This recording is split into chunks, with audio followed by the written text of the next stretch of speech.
Bonjour à tous, je suis Judith Clara. J'ai fait plusieurs vidéos dans lesquelles je vous ai parlé de comment j'ai été utilisée pour faire des expériences scientifiques sur moi ici en France même. Des expériences des pratiques occultes et des expériences sous diverses formes. Il y a eu des pratiques occultes ou je dirais vaudou ou je ne sais quoi qui ont été faites sur moi juste parce qu'il y a un nombre de personnes qui ont voulu avoir du pouvoir dans mon dos. Je les ai citées quelquefois dans certaines de mes vidéos, en commençant par la personne même qui a fait mon invitation pour venir en France, qui s'appelle José Agboche-Maman. Ludovic Agbodjan, qui lui avait suggéré d'accepter collaborer ou se joindre à lui. Il avait proposé à José Agboche-Maman, Ludovic Agbodjan, qui avait proposé à José Agboche-Maman d'accepter se joindre à lui pour me vendre, d'après la version de José dans le temps, aux scientifiques, pour faire des expériences scientifiques sur moi. C'est ce que José Agboche-Maman m'avait rapporté dans le temps. Donc c'est Ludovic Agbodjan qui s'est présenté au centre Georges Devreux à monsieur Mkpati comme quoi il est mon cousin. C'est lui qui avait fait cette proposition à José Agboche-Maman quand je venais d'arriver en France, il y a 17 ans de cela. Donc, Ludovic Agbodjan, Dossé, José Agboche-Maman, Olga da Silveira, Rosalie Afiavi-Wolf, Linda. Et ils ont associé plusieurs personnes avec eux, dont Olivier Dokenou, qui était allé me violer chez moi quand j'avais mon appartement. Je ne parle pas que du viol, mais en dehors du viol, il m'avait rapporté plusieurs des versions des faits qui se sont révélées aujourd'hui. C'est-à-dire, il m'a dit des choses comme quoi lui, il allait juste pour me prendre ma destinée ici en France, l'avenir meilleur qui était réservé pour ma fille et moi en France, selon ses dires. Et qu'ils allaient partager ça entre eux. Donc pour lui, moi je dois crever en France. Donc voilà les notes de quelques personnes, des personnes piliers, des personnes qui sont à la base même. Jusqu'à ce que j'ai passé des années ici en France à vouloir que me suicider. Ce n'est pas fini, hein? Ce n'est pas tout. Puisque je ne suis pas encore au bout de mes peines. Jeudi dernier, j'ai été agressée. Si je dis jeudi dernier, j'ai été agressée, le quartier dans lequel je suis, l'hôtel dans lequel je suis agressée au jour le jour. Parce que ces gens-là ont dit aux voisins du quartier, partout où je passe, que j'ai pris le cerveau du Togo en fait.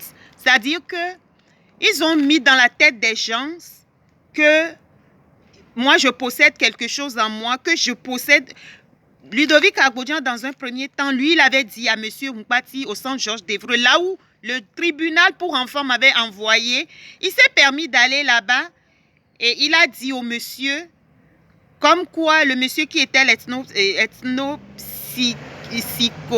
psychiatre ou psychanalyste, il a dit au monsieur que moi j'avais pris un signe du village de mon défunt papa. Et donc, il devait partager ma vie avec moi. Bon. Après, il s'est fait que c'était plus un signe du village d'Adafianou. C'est devenu que j'ai pris un signe du Togo. Que j'ai le cerveau du Togo. Donc, ça veut dire que... Bon, moi, je me dis simplement, pourquoi est-ce que Olivier Dokenou, lui, n'a pas pris le cerveau du Togo? Puisqu'il y est né. Si moi j'ai pris, quel est le problème? Donc si j'étais né aux États-Unis, les Américains vont m'attaquer aujourd'hui. S'ils me voient en train d'évoluer un tout petit peu, ils vont s'opposer à mon évolution, comme quoi moi j'avais pris le cerveau des États-Unis. Si j'étais né en France, les Français vont s'opposer à mon évolution, comme quoi le cerveau que j'ai dans ma tête ici, dans mon crâne là, que ça appartenait aux Français. Là aujourd'hui, moi je ne sais même plus là où j'en suis avec mon cerveau, puisque je suis devenue presque amnésique, puisque c'est la maladie de Rosalie Afiavi-Wolf. C'est des gens qui ont fait de moi une poubelle en fait. Tout ce qui leur dérange en eux, c'est ça qu'ils ont mis en moi. Mais le plus dangereux, c'est qu'ils ont monté tout le monde contre moi. Et je suis agressée permanemment. Que ce soit dans mon quartier, que ce soit dans mon hôtel, je suis dans ma chambre, il y a des gens qui passent, il y a des voisins ou des jeunes même qui ne sont même pas du quartier, qui passent dans le quartier et qui me lancent des bouteilles dans ma chambre, par la fenêtre, ils me lancent des trucs. Comme quoi, et ces jeunes se permettent de me dire que oui, que j'ai quelque chose qui les appartient. Moi, j'ai quelque chose dans ma chambre qui les appartient. Et comme par hasard, je ne suis pas à l'hôtel, sinon j'allais filmer la barre de fer avec laquelle j'ai été tapée. Jeudi dernier. C'est des gens qui ils se battent avec moi tous les jours. Comme quoi je leur dois quelque chose. Ce que je leur dois, je ne le sais pas. On m'aurait remis quelque chose pour eux et que moi j'en aurais mis dans ma poche. Qui me l'a remis et c'est quoi cette chose? Je ne le sais pas. Je ne le sais pas. Aujourd'hui, là où je suis, moi-même, je manque du savoir dans mon cerveau. Je manque moi-même du savoir dans mon cerveau. Comme quoi j'ai été intelligente à l'école. L'intelligence ne s'achète pas. Je faisais mes devoirs. J'étais persévérante. Je voulais arriver dans la vie. J'avais des objectifs. Je n'ai jamais aimé la médiocrité. Je n'ai jamais été fainéante. Je n'ai jamais croisé les bras pour que mon feu papa ou quelqu'un vienne fendre mon cerveau et y mettre les coups que je devais apprendre dans mon cerveau.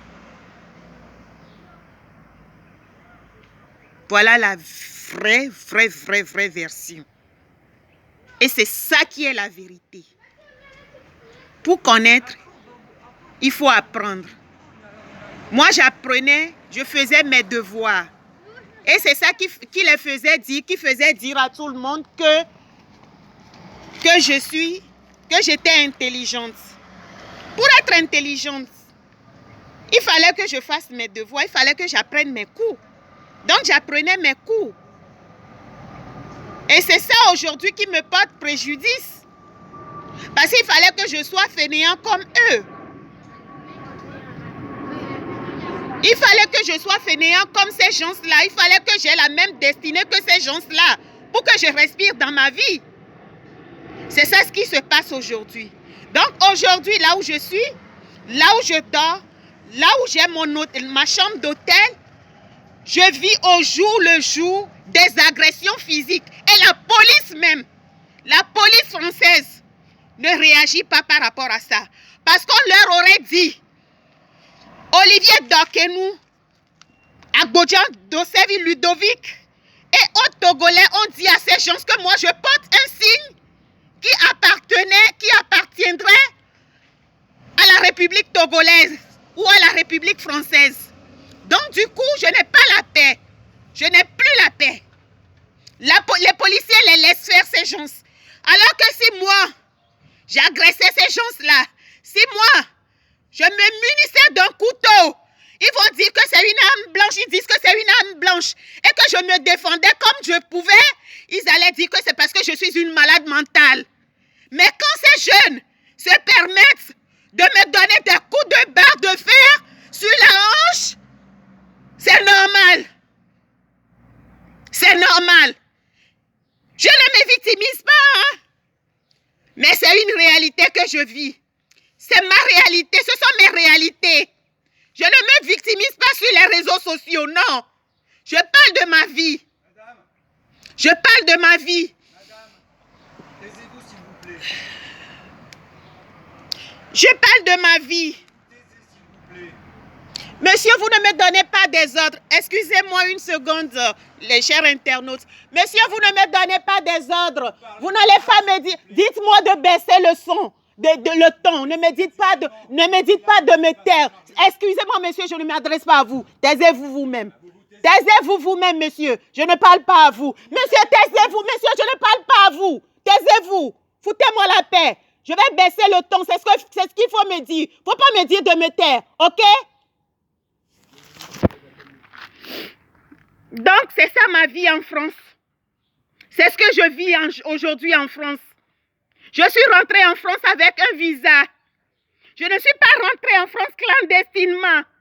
Mais les psychologues, les scientifiques français se sont permis de faire des expériences sur moi. Et comme ce n'était pas assez, ils m'ont finalement envoyé dans un centre comme quoi il fallait que ce monsieur qui est un Béninois, qui ne connaît rien d'ailleurs des coutumes togolaises, moi-même d'ailleurs, je ne sais pas ce que c'est que coutume. Je ne savais pas ce que c'est que coutume. J'ai grandi normalement avant d'arriver en France. Mon feu papa ne m'avait jamais amené chez un marabout. Je ne sais pas ce que c'est que coutume. Donc c'est ici en France que ma vie a été détruite. Comme quoi, il faut des coutumes. Je vais me lever, quitter l'Afrique, venir faire des coutumes en France ici. Vous vous rendez compte? Si je meurs aujourd'hui, les noms que je vous ai cités, sachez que c'est ces personnes-là qui m'auront tué. Parce que chaque jour, chaque instant, à chaque moment, même si je fais tout pour me calmer, même si je fais des efforts pour me calmer, je vis quand même quelque chose hors de commun. Je vis quelque chose hors du commun. Je vis des douleurs dans mon corps. Ça n'a pas commencé aujourd'hui. Des années sur des années et des années. Depuis des années. Le Béninois, il a fait sa part. Avant le Béninois, avant que le tribunal ne m'envoie chez le Béninois, le même Ludovic Agbodjan m'avait vendu à un marabout depuis le Togo. Et ce marabout était venu ici. Apparemment, il avait fait bouger toutes les ordres en mon nom. En mon nom. Comme quoi, il a fait des choses pour me faire subir moi. Lui, il a fait des choses qui ne sont pas bien pour que moi je sois punie à sa place en fait. Et c'est ce même Ludovic Agbodjan qui était à la base de ça. Donc c'est des gens qui veulent ma mort en fait. C'est des gens qui ils sont décidés à ce que moi je ne vis pas. Ce n'est pas des jeux. Ce n'est pas du tout des jeux. C'est du sérieux. C'est des choses vraies.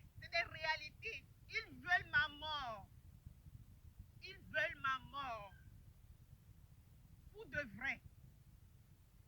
Ce pas des gens qui sont en train de jouer. Parce que je ne joue pas avec des gens, avec une personne, en faisant du mal à une même personne sur des années. À un moment donné, même si c'était un jeu, et que la personne vous dit qu'elle a mal, vous me faites mal, qu'est-ce qui se passe? Il faut arrêter. Si quelqu'un dit qu'il joue avec moi et que ce jeu ne me plaît pas, je dis à la personne d'arrêter avec moi. Qu'est-ce que la personne doit faire? La personne doit arrêter. Maintenant, moi, ils me mettent en danger, comme quoi, moi, je porte un signe de l'État togolais ou de l'État français. Mais quelqu'un ne doit pas être intelligent dans sa vie. Quelqu'un ne doit pas chercher à se développer dans sa vie.